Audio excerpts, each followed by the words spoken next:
covering the Catholic hierarchy is like covering the mafia. It's just that simple. That pains me greatly as a Catholic to say, but that's what it is. This evil has got to be ripped out of the heart of the Church.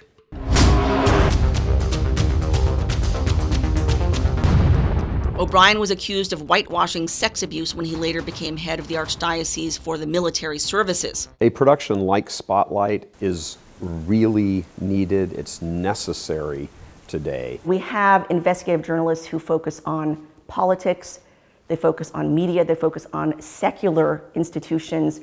We specifically focus on exposing corruption and abuse in the Church with the aim of eradicating it, with the aim of purifying the Church that we love so much.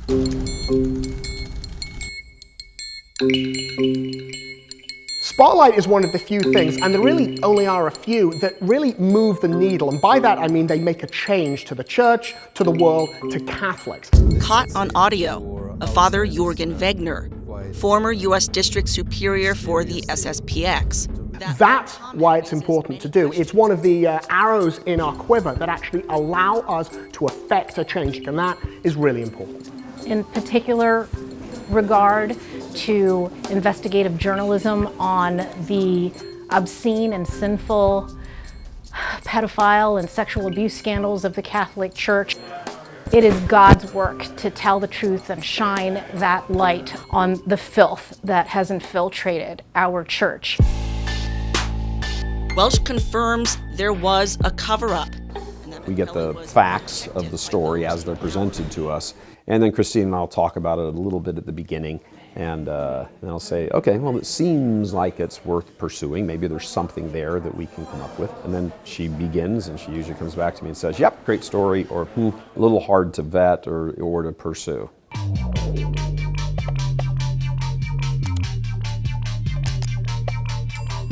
Faithful Catholics need to understand how their patrimony, most of all their spiritual patrimony, but even the physical patrimony of the churches and the finances and all of it has completely been stolen from them by corrupt shepherds who need to be dragged out into the light and at least be held publicly accountable, publicly accused of what they've done. Father Mark Vernois warned Jassy over the phone not to go public with her story. He says, but listen to me. If you go public, you will be ruining so many people's lives. Your name will never be heard the same in any community you ever go into. Jassy Jacobs was the very first SSPX whistleblower that came forward that I spoke to.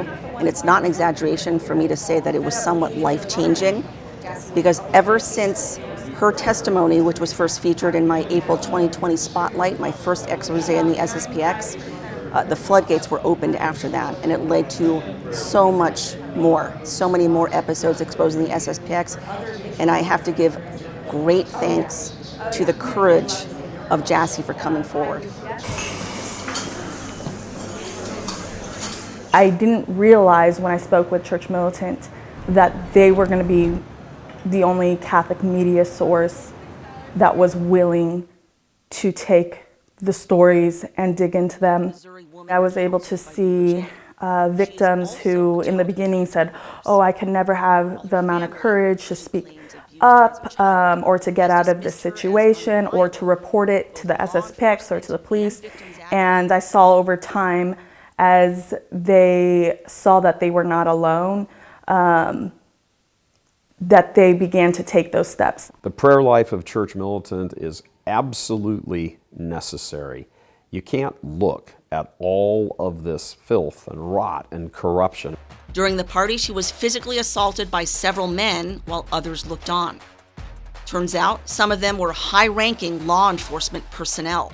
I mean, we really are kind of the Church's, special victims unit, the SVU. That's the sort of stuff we deal with frequently, whether it's spiritual abuse, physical abuse, financial abuse, doctrinal abuse, liturgical abuse. Revealing these people and saying that these people are not even wolves in shepherd's clothing, they're foxes in shepherd's clothing. They're coming along and they're just feathering their nests at the expense of the faithful, and to expose that for the faithful, so the faithful can say, hey, no more money to you people, no more support for you people. I know who you are, and I'm going to shut you down. Our salvation gets worked out in these circumstances, our individual circumstances. So when people are going on saying, oh, well, we all know who wins in the end. Well, Christ wins in the end. And if you're not joined to Christ, you don't win.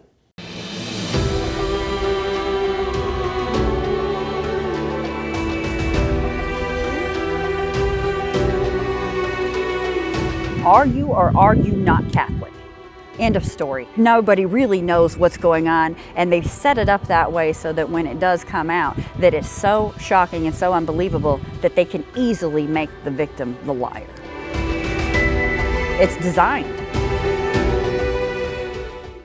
An investigative media outlet like Church Militant to point these things out to you puts the average Catholic in a very difficult position to trust what they're hearing. They don't want to hear these terrible things, especially when they know they need their church. They need their children to be baptized, to make their first communion, confirmation. They want their daughter to be married in the church, and to put them in the position where they have to question the integrity and not necessarily the holiness, but just the ethics and sincerity of the bishops and their priests to be who they claim to be is a very, very tough thing for anyone to ask anybody. Months of research, and people were exploding all over Twitter about this, attacking us over this. But I think once they see this, what can they say? Yeah, really, why would a young fellow like this make all this up? And there's corroborating evidence, and there's court records, and there's police documents, and the bishop confirmed it. Yeah, so the story's true.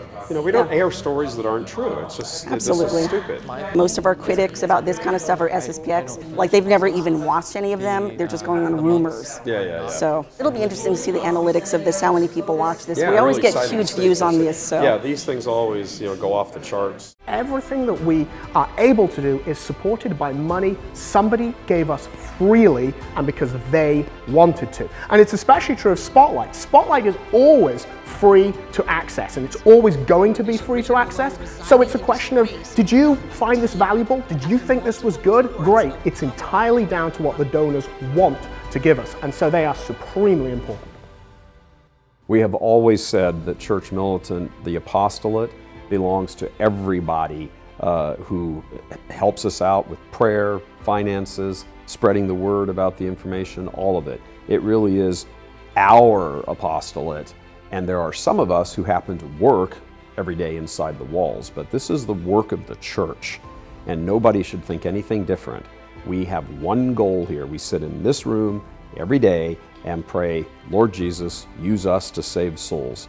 It is the work of the church, and we do this particular part of this work inside the walls, the TV and the production and the story gathering and all that sort of stuff. But we couldn't do it, obviously, without everybody who's outside the walls, but are still part of the apostolate. So for them, I don't think there's a way to express our gratitude in any real sense that would convey how deeply we feel that.